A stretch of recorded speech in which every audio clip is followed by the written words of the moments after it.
नमस्कार, मैं हूं प्रशांत चुरहे। कोरोना का खतरा अभी टला नहीं है और इसीलिए मास्क पहनना बहुत जरूरी है। न्यूज 18 भी आप सभी से यही अपील करता है कि आप मास्क जरूर पहनें। प्रधानमंत्री नरेंद्र मोदी ने भी कहा है कि कोरोना से इस लड़ाई में इस वक्त ये मास्क ही सबसे बड़ा हथियार है। इसलिए नेताओं से भी अपील की है कि आप अपनी सभाओं में, रैलियों में मास्क जरूर पहनें और लोगों को भी मास्क पहनने के लिए जरूर कहें। इस वक्त की एक बेहद अहम और बड़ी खबर छत्तीसगढ़ से आ रही है। सुकमा में नक्सलियों से हुई मुठभेड़ में शहीद होने वाले जवानों की संख्या बढ़कर 23 हो गई है। वहीं 15 से ज्यादा जवान अब भी लापता बताए जा रहे हैं। बताया गया कि मुठभेड़ में नक्सलियों ने जवानों से 24 हथियार भी लूट लिए। साथ ही साथ भागते वक्त जवानों के जूते भी लेते गए। इस मुठभेड़ में छत्तीसगढ़ पुलिस के अलावा सीआरपीएफ को भी सबसे ज्यादा नुकसान उठाना पड़ा है। हमले में सीआरपीएफ के 9 जवानों के साथ ही छत्तीसगढ़ पुलिस के डीआरजी और दूसरी बटालियन के 14 जवान शहीद हो गए हैं। अमित पांडे हमारे सहयोगी फोन लाइन पर मौजूद हैं ज्यादा जानकारी के साथ। अमित, क्या और आधिकारिक तौर पर बताया गया है, क्या कहीं कोई चूक ऐसी थी जिसकी वजह से नक्सली कामयाब हो पाए और सुरक्षा बलों को उन्होंने निशाना बना लिया? प्रशांत, देखिए, इस साल का यह सबसे बड़ा नक्सली हमला है और सबसे घातक नक्सली हमला है। फिलहाल आधिकारिक जानकारी जो है 14 छत्तीसगढ़ पुलिस डीआरजी के जवान मिसिंग हैं और 8 सीआरपीएफ के जवान मिसिंग हैं और करीब 8 से 10 के बीच में जो पार्थिव शरीर है उनका वो रिकवर हो चुका है। एक बड़ा हमला था, सुकमा बीजापुर सीमा के अंतर्गत यह हमला हुआ था और नक्सलियों का गढ़ है हिडमा, जो इनका बड़ा दुर्दांत नेता है, उसके गढ़ में सीआरपीएफ और डीआरजी का एक ज्वाइंट ऑपरेशन चल रहा था। तो काफी बड़ी तादाद में नक्सलियों ने सुरक्षा बलों को घेरा और उसके बाद मुठभेड़ हुई, जिसमें नक्सलियों ने नुकीले हथियारों से और बंदूकों से और हाथ से वार किया सीआरपीएफ के और डीआरजी के जवानों के ऊपर, और जिसकी वजह से इतनी बड़ी क्षति हुई। फिलहाल जो एडिशनल फोर्सेज हैं वह वहां पर गई हैं रीइंफोर्समेंट ड्यूटी के लिए। उनको ऑपरेशन अभी भी चल रहा है और शहीद जवानों की तादाद और भी बढ़ सकती है। साथ ही ये सर्च ऑपरेशन लगातार जारी है। छत्तीसगढ़ के सुकमा में हुआ नक्सली हमला और इस साल का ये सबसे बड़ा नक्सली हमला बताया जा रहा है, जो नक्सलियों के सबसे मजबूत गढ़ में अंजाम दिया गया है। सुरक्षा बल पर यह हमला नक्सलियों के संगठन people's liberation group army platoon 1 unit ने किया है। इस ग्रुप का लीडर नक्सली नेता हिडमा है। हिडमा मुठभेड़ वाली जगह से 1 किलोमीटर की दूरी पर बसे पोती गांव में रहता है और वहीं ये सुरक्षा बल ने नक्सलियों के खिलाफ अभियान चलाया था। 200 से 300 की संख्या में नक्सलियों की मौजूदगी और नक्सलियों ने सुरक्षा बल की छोटी सी टुकड़ी पर चारों तरफ से घेर कर हमला किया। इस हमले में नक्सलियों ने गोलियों के साथ साथ नुकीले हथियारों का भी इस्तेमाल किया है। अमित पांडे हमारे सहयोगी लगातार हमारे साथ बने हुए हैं। अमित, यानी नक्सलियों ने पूरी प्लानिंग के साथ सुरक्षा बल को अपना निशाना बनाया है, लेकिन क्या अब इस पूरे मामले में जो नई स्ट्रेटेजी के साथ आगे बढ़ रहे हैं सर्च ऑपरेशन में, उसमें क्या यह माना जा रहा है कि उसी इलाके में नक्सलियों की मौजूदगी और उन्हें घेर लिया जाएगा, अंजाम तक पहुंचाया जाएगा? जी बिल्कुल, पिछले कुछ सालों से सुरक्षा बलों द्वारा नक्सली इलाकों में बहुत ही मजबूती से आगे अभियान बढ़ रहा था और नक्सलियों को काफी बड़ा नुकसान पहुंचा था। हिडमा की जहाँ तक सवाल है, ये नेता, ये जो उन नक्सलियों का नेता है, ये इस इलाके में रहता है, सुकमा और बीजापुर के जंगलों में, और नक्सल के शीर्ष नेताओं में से एक है।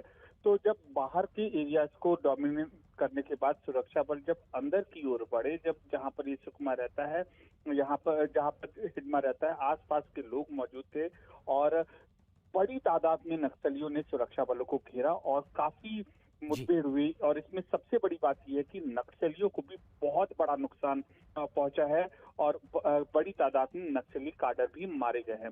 तो फिलहाल अभी जो वहां पर ग्राउंड के फोर्सेज हैं उनको मदद के लिए और फोर्स को डिप्लॉय किया गया है और मिसिंग जो लोग हैं उनकी तलाश भी जारी है। सर्च ऑपरेशन इस पूरे इलाके में लगातार जारी है, लेकिन इस मामले पर केंद्रीय गृह मंत्री अमित शाह ने छत्तीसगढ़ के सीएम भूपेश बघेल से भी फोन पर बातचीत की है और उन्हें केंद्र की ओर से हर संभव मदद का भरोसा भी दिया गया है। साथ ही साथ गृह मंत्री ने डीजी सीआरपीएफ को भी निर्देश दिए हैं कि मुठभेड़ वाली जगह पर जाएं और जरूरी कार्रवाई करें, एक्शन लें। इस बीच लापता जवानों की खोज के लिए बड़े पैमाने पर इस पूरे इलाके में सर्च ऑपरेशन चलाया जा रहा है। जगदलपुर में शहीदों को अंतिम सलामी दी गई है और उसके बाद उनके पार्थिव शरीर को उनके घरों की तरफ भेजा जा रहा है। दो तस्वीरें आप देख रहे हैं जहां नक्सलियों से मुठभेड़ हुई है। 23 जवान इसमें शहीद हो गए हैं। पूरे इलाके में सर्च ऑपरेशन चल रहा है। घायलों को बीजापुर या फिर रायपुर के अस्पतालों में भर्ती करवाया गया है, लेकिन जिन्होंने दुश्मनों से लड़ते हुए अपना सर्वोच्च बलिदान दिया है, ऐसे शहीद जवानों के पार्थिव शरीर को जगदलपुर में अंतिम सलामी दी गई है और फिर उसके बाद उनके घर के लिए उनका पार्थिव शरीर रवाना किया गया, जहां उनका अंतिम संस्कार होगा। लेकिन पूरे इलाके में अब भी ये सर्च ऑपरेशन जारी है और माना जा रहा है कि यहां कुछ जवान अब भी मिसिंग है, जिनकी तलाश के लिए और नक्सलियों को उनके अंजाम तक पहुंचाने के लिए ये मिशन सुरक्षा बल का इस पूरे इलाके में लगातार जारी है। सुकमा और बीजापुर के सीमावर्ती इलाके में नक्सलियों ने घात लगाकर सुरक्षा बल की टुकड़ी पर हमला किया। सीआरपीएफ के कोबरा बटालियन के जवान इसमें मौजूद थे, डीआरजी के और एसटीएफ के। ज्वाइंट सर्च ऑपरेशन पर ये निकले थे। 5 कैंप से ये निकलकर आगे बढ़ रहे थे, लेकिन ऐसे में एक कैंप से निकले जवानों को निशाना बनाकर इन नक्सलियों ने हमला किया है और बताया ये भी गया, जिसकी पुष्टि खुद छत्तीसगढ़ के मुख्यमंत्री ने भी की है, कि 4 ट्रैक्टर में नक्सली अपने साथियों के शव ले जाते हुए भी दिखाई दिए। यानी नक्सलियों को भी भारी नुकसान इसमें हुआ है, लेकिन देश को एक बड़ा नुकसान जब उनके जांबाज सबूतों ने दुश्मनों से लड़ते हुए अपना सर्वोच्च बलिदान दिया और शहीद हो गए। सुकमा बीजापुर के सीमावर्ती इलाकों में नक्सलियों से यह मुठभेड़ और सर्च ऑपरेशन लगातार जारी है। नक्सलियों से मुठभेड़ के बाद कुछ और साथियों की तलाश में यह सर्च ऑपरेशन भी चल रहा है। छत्तीसगढ़ के मुख्यमंत्री भूपेश बघेल ने दावा किया है कि सुरक्षा बल से मुठभेड़ में नक्सलियों को भी भारी नुकसान हुआ है। उन्होंने यह भी बताया कि 21 जवान अब भी लापता हैं। बीजापुर नक्सली मुठभेड़ मामले पर बात करने के लिए हमारे साथ छत्तीसगढ़ के मुख्यमंत्री भूपेश बघेल हैं। सर, बड़ी घटना है, जिस तरह से खबरें आ रही हैं, कई जवानों के लापता होने की भी खबर है। हमारे जवान सर्चिंग में निकले थे और 5 कैंप से निकले थे।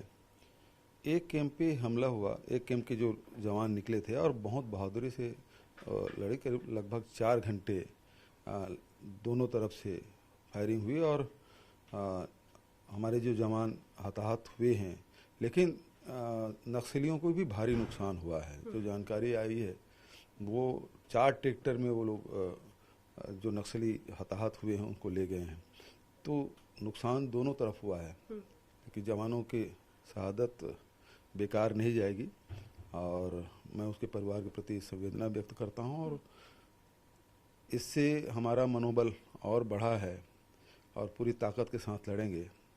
नक्सली अपने अस्तित्व की आखिरी लड़ाई लड़ रहे हैं। गृह मंत्री से भी आपकी बातचीत हुई है? गृह मंत्री जी का फोन आया था, उनसे भी बात हुई है और सीआरपीएफ के डीजी वगैरह जा रहे हैं। आज शाम को मैं भी जाऊँगा। आज शाम को रवाना होंगे? जी, शाम को जा रहा हूँ। सर, ये भूपेश बघेल थे हमारे साथ बात करने के लिए और उन्होंने कहा कि जो मुठभेड़ हुआ है उसमें जवान तो शहीद हुए हैं, लेकिन जो नक्सली हैं उनका भी बड़ा नुकसान हुआ है और लगातार मुख्यमंत्री जो है वो संपर्क में है। गृह मंत्री से भी उनकी बातचीत हुई है और उनका कहना है कि आज वो असम से छत्तीसगढ़ के लिए रवाना होंगे। कैमरा पर्सन सोनू के साथ रंजीता झा, न्यूज 18 नेटवर्क। देश के रक्षा मंत्री राजनाथ सिंह ने भी ट्वीट किया है, छत्तीसगढ़ के सुकमा में नक्सलियों के साथ मुठभेड़ में शहीद हमारे साहसी सुरक्षा कर्मियों को श्रद्धांजलि। वो बहुत ही बहादुरी के साथ लड़े और उनके बलिदान को कभी भी भुलाया नहीं जा सकेगा। उनके परिवार के प्रति मेरी गहरी संवेदनाएं। देश के रक्षा मंत्री ने भी ट्वीट कर श्रद्धांजलि अर्पित की।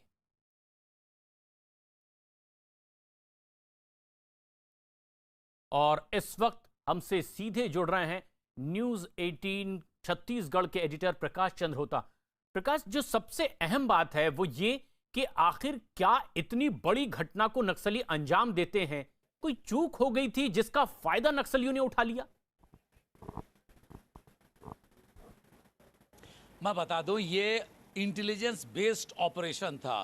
माओवादियों का सबसे बड़ा कमांडर, जो खूंखार कमांडर है, वो है हिडमा। वो इस वक्त उसी जगह पे मौजूद था, जिसको लेकर जानकारी मिलने से सीआरपीएफ, छत्तीसगढ़ के स्पेशल टास्क फोर्स, डीआरजी तीनों को मिलकर ये प्लान किए किस तरह से इसको अंजाम दिया जाए। और 7 अलग अलग जगह से फोर्स निकली उस जगह पे हमला करने के लिए।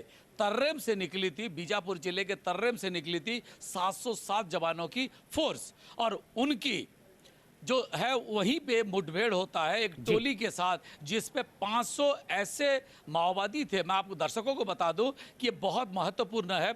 ये घटना 22 जवान जो शहीद हुए, क्यों शहीद हुए, उसके पीछे का मेन कारण यही है, जो माओवादियों की तरफ से जो उनके सबसे बड़ा कमांडो फोर्स है वो है सीआरसी, सेंट्रल रिजर्व कमांड। उसी पे ये इनके पास कोई भी माओवादियों का स्पेशल ऑपरेशन होता है तो उस पे इनको भेजा जाता है, या बड़े से बड़े कमांडर का सिक्योरिटी इनके पास रहता है। इसी सीआरसी के लोग उसमें थे। बटालियन, जैसे आर्मी में बटालियन होता है, माओवादियों का भी बटालियन है। उस बटालियन नंबर 1 का मुखिया जो है वो हिडमा है। हिडमा की जो बटालियन है वो थी, और कंपनी नंबर 1 जिसकी वहां पे जगरगुंडा से पामेड़ तक मोस्ट सबसे संवेदनशील इलाका है, तेलंगाना को जोड़ता है, उस इलाके का जिस कंपनी के पास सिक्योरिटी रहती है वो कंपनी नंबर 1, उनके भी पलटन, ये तीनों पलटन के कम से कम 500 वहां पे लड़ाकू माओवादियों के थे। उसके अलावा लोकल गोरिल्ला स्क्वाड के भी वहां पे माओवादी वहां पे मौजूद थे। जब उनके तर्रेम से निकले 707 जवानों के साथ मुठभेड़ होती है। इंटेलिजेंस बेस्ड था, लेकिन जो एम्बुश था, एम्बुश में फंस गए माओवादी के, जो एम्बुश थी उसी में फंसे, और उसी में फंसने से हमारे जवानों को दिक्कत हुई। दोनों तरफ से जम के गोलीबारी हुई है, हर किस्म के गोलीबारी, और यूवीजीएल और एलएमजी और AK-47 से फायरिंग हुई।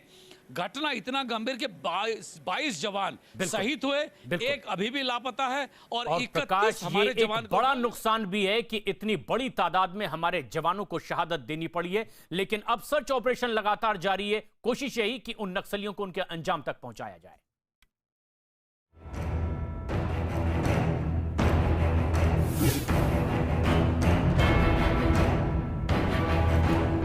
रेलवे स्टेशन की तस्वीर आपको दिखा रहे हैं। यहाँ पर पुलिस जो है लाउड स्पीकर के जरिए अनाउंसमेंट कर रही है कि सोशल डिस्टेंसिंग मेंटेन रखें, मास्क लगा के रखें।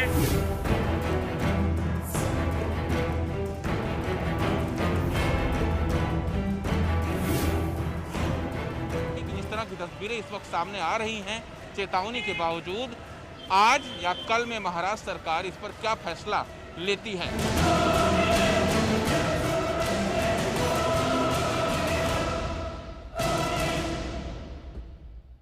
और बड़ी खबर इस वक्त की, देश में बढ़ते कोरोना केस को देखते हुए प्रधानमंत्री नरेंद्र मोदी एक बेहद अहम बैठक इस वक्त कर रहे हैं। हमारे सहयोगी रवि सिंह की खबर है कि इस बैठक में कैबिनेट सचिव और नीति आयोग के सदस्य VK पॉल समेत कई बड़े अधिकारी मौजूद हैं।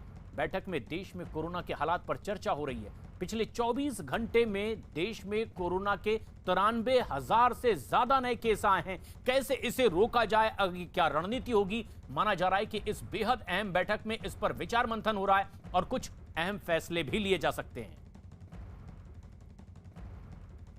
लेकिन इस वक्त एक और बड़ी खबर महाराष्ट्र से आ रही है। महाराष्ट्र में कोरोना के बढ़ते मामलों को देखते हुए राज्य सरकार अब से कुछ देर बाद यानी दोपहर 3 बजे एक बेहद अहम बैठक करने जा रही। वीडियो कॉन्फ्रेंसिंग के जरिए होने वाली इस बैठक में कोरोना पर और सख्ती या फिर लॉकडाउन पर भी फैसला हो सकता है, जिसके संकेत खुद महाराष्ट्र के मुख्यमंत्री उद्धव ठाकरे पहले ही दे चुके हैं कि अगर इसी तरह कोरोना के मामले बढ़ते रहे, लोगों की लापरवाही सामने आती रही, तो लॉकडाउन की संभावनाओं से भी इनकार नहीं किया जा सकता। मुंबई की दादर सब्जी मंडी में भारी भीड़ की खबर न्यूज 18 इंडिया पर दिखाए जाने के बाद महाराष्ट्र सरकार में मंत्री, मुंबई के पालक मंत्री असलम शेख खुद दादर सब्जी मंडी पहुंचे। उन्होंने लोगों से मास्क लगाने की अपील की, साथ ही साथ लोगों से सोशल डिस्टेंसिंग का पालन करने की भी अपील की। इससे पहले आज सुबह ही न्यूज 18 इंडिया ने दिखाया कि किस तरीके से दादर सब्जी मंडी में जबरदस्त भीड़ देखी जा रही है। इन्हें रोकने वाले ना कोई वहां पर हैं और ना कोई कार्रवाई करने वाले। कई लोग ऐसे में भी नजर आए जो बगैर मास्क के घूम रहे थे। कई लोग ऐसे दिखाई दिए जिनके पास मास्क था लेकिन वो उसका सही इस्तेमाल नहीं कर रहे थे। लेकिन जब पालक मंत्री असलम शेख वहां पहुंचे तो न्यूज 18 ने उनसे भी सवाल किया।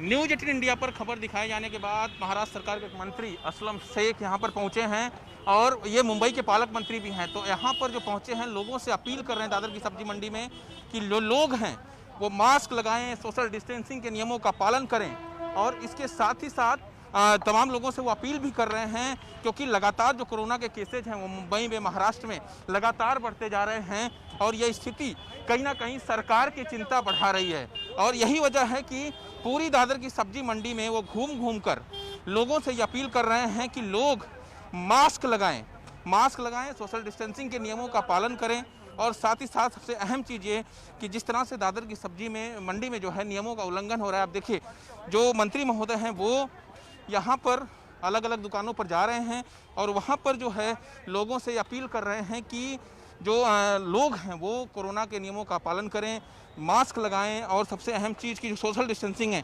उसका ध्यान रखें, क्योंकि मुंबई में केसेज जो है वो लगातार बढ़ते जा रहे हैं। और यही वजह है कि जो लोग हैं वो अब यहाँ पर लोगों से बातचीत भी कर रहे हैं। मैं मंत्री महोदय से भी बात करना चाहूँगा। सर, लगातार जो दादर की सब्जी मंडी है वहाँ पर सुबह देखने को मिलता है काफ़ी भीड़ होती है और कोविड नियमों का पालन नहीं होता है। हमारी कोशिश पिछले 10 दिनों से है। हमने तमाम व्यापारी मंडलों से मीटिंग लिया, हमने बाकी के लोगों से मीटिंग लिया। सबसे कह रहे हैं कि भैया आप लोग अगर इसी तरीके से गर्दी रखाएंगे और इसी तरीके से अगर केस बढ़ेगा तो हमें कुछ ना कुछ कार्रवाई पे मजबूर करेंगे। आप लॉकडाउन की बात कही जा रही थी, संकेत भी मुख्यमंत्री ने दिया था, तो अभी तक कोई फैसला हुआ है कि आखिर क्या होने वाला लॉकडाउन? हमारी कोशिश ये है कि लॉकडाउन मुंबई शहर में ना हो, इसलिए हम बार बार जो है वो हम लोगों से कह रहे हैं कि भाई आप होम डिलीवरी दे दो। लोगों को नियम पालन करना होगा। अगर लोग नियम पालन नहीं करेंगे तो फिर सरकार को आज ही कुछ ना कुछ कदम उठाना पड़ेगा। लॉकडाउन लगाने को लेकर, मिनी लॉकडाउन लगाने को लेकर विचार हो चुका है। मुख्यमंत्री चेतावनी दे चुके हैं इस पूरे मामले में, लेकिन लोग हैं कि वो मानने को तैयार नहीं। और जो प्रशासन है, बीएमसी जो लोकल प्रशासन होता है, वो भी यहाँ पर सख्ती बरतने को तैयार नहीं है। कैमरामैन दिग्विजय के साथ दिवाकर सिंह, न्यूज़ 18 इंडिया, मुंबई। और कितनी बड़ी तादाद में लापरवाही देखी गई थी। न्यूज़ 18 इंडिया ने वो तस्वीरें भी अपने दर्शकों तक पहुंचाया। सुबह सुबह भारी भीड़ दादर सब्जी मंडी में, जबकि यहां सोशल डिस्टेंसिंग की धज्जियां उड़ाई जा रही थी। एक बड़ी खबर इस वक्त आ रही है, अब आखिरकार दिल्ली लौट आए हैं गृह मंत्री अमित शाह। और ऐसे में जबकि लगातार चुनाव प्रचार के लिए वो दूसरे राज्यों के दौरे पर थे, छत्तीसगढ़ में हुआ एक बड़ा नक्सली हमला। सुरक्षा बलों को निशाना बनाकर यह हमला किया गया था, जिसमें कुछ जवान अब भी घायल हैं। असम दौरे में उन्होंने बदलाव किया है और अमित शाह अब दिल्ली वापस लौटने वाले हैं, क्योंकि अपने प्रोग्राम में उन्होंने बदलाव किया है असम दौरे पर, क्योंकि आज चुनाव प्रचार का आखिरी दिन असम के लिए था। 3 चरणों में असम में चुनाव हो रहा है और 6 तारीख को होने वाले मतदान से पहले आज चुनाव प्रचार का आखिरी दिन था। धुआंधार चुनाव प्रचार करने के लिए अमित शाह एक बड़े स्टार प्रचारक के तौर पर बीजेपी की ओर से प्रचार कर रहे थे, लेकिन अब वो दिल्ली वापस लौटने वाले हैं। अपने कार्यक्रमों में बदलाव करते हुए गृह मंत्री वापस दिल्ली लौटेंगे। असम में जहां हेमंत बिस्वा शर्मा के लिए भी वो वोट की अपील करने वाले थे, जिनके चुनाव प्रचार पर 48 घंटे की चुनाव आयोग ने रोक लगाई है, उनके विधानसभा क्षेत्र में भी अमित शाह की रैली और साथ साथ असम के और दौरे पर थे। 6 तारीख को असम में तीसरे और अंतिम चरण का मतदान होना है और आज चुनाव प्रचार का आखिरी दिन था। लेकिन अमित शाह दिल्ली लौटने वाले हैं अपने कार्यक्रमों में फेरबदल करते हुए। ऐसे में जबकि खबर मिली कि छत्तीसगढ़ में एक बड़ा नक्सली हमला हुआ है और इसके बाद गृह मंत्री अमित शाह ने छत्तीसगढ़ के मुख्यमंत्री भूपेश बघेल से भी फोन पर बातचीत की है। केंद्र से हर संभव मदद का भरोसा दिया है। सीआरपीएफ के वरिष्ठ अधिकारियों को तुरंत एक्शन में आने के लिए कहा गया है और जहां ये वारदात पेश हुई है वहां पहुंचने के भी निर्देश गृह मंत्री की ओर से दिए गए। लेकिन अपने कार्यक्रम में भी गृह मंत्री अमित शाह ने बदलाव किया है और अब वो तुरंत असम से दिल्ली वापस लौटने वाले हैं।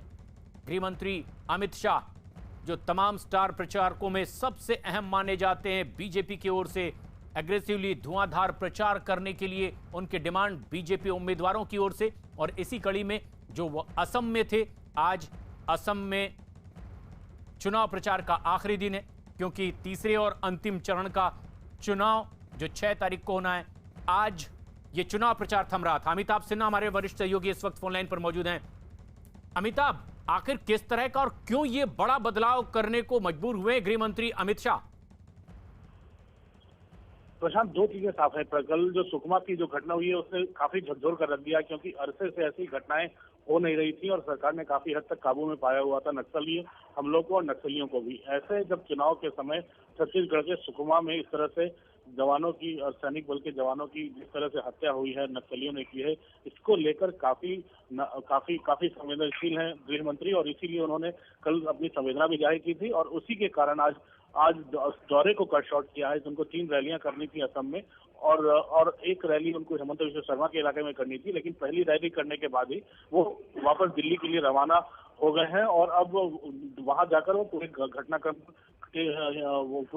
की जानकारी लेंगे और आगे का कोर्स ऑफ एक्शन बनाएंगे, कैसे इन सुकमा में कैसे इसको डील करना है नक्सलियों को। अमिताभ, लेकिन अगर अपने पूरे कार्यक्रम में बदलाव कर रहे हैं गृह मंत्री, दिल्ली वापस लौट रहे हैं, कुछ ही देर में वो दिल्ली पहुंच जाएंगे, क्या ये माना जाए कि जिस तरह से एग्रेसिवली चुनाव प्रचार में वो शामिल होते हैं, अब इस पर भी एक बड़े एक्शन की रणनीति गृह मंत्री अमित शाह बना सकते हैं, जिस तरह से घात लगाकर नक्सलियों का हमला हुआ?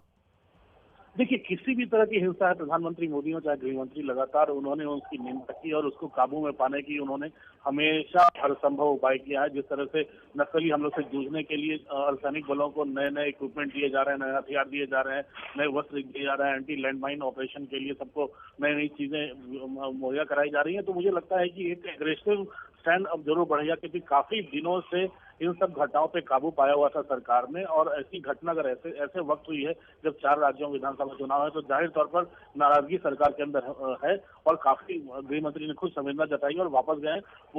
पूरी घटनाक्रम की वो मुझे लगता है कि तफसील और जड़ तक जरूर जाएंगे। और गृह मंत्री अब बहुत जल्द असम से दिल्ली वापस लौटने वाले हैं।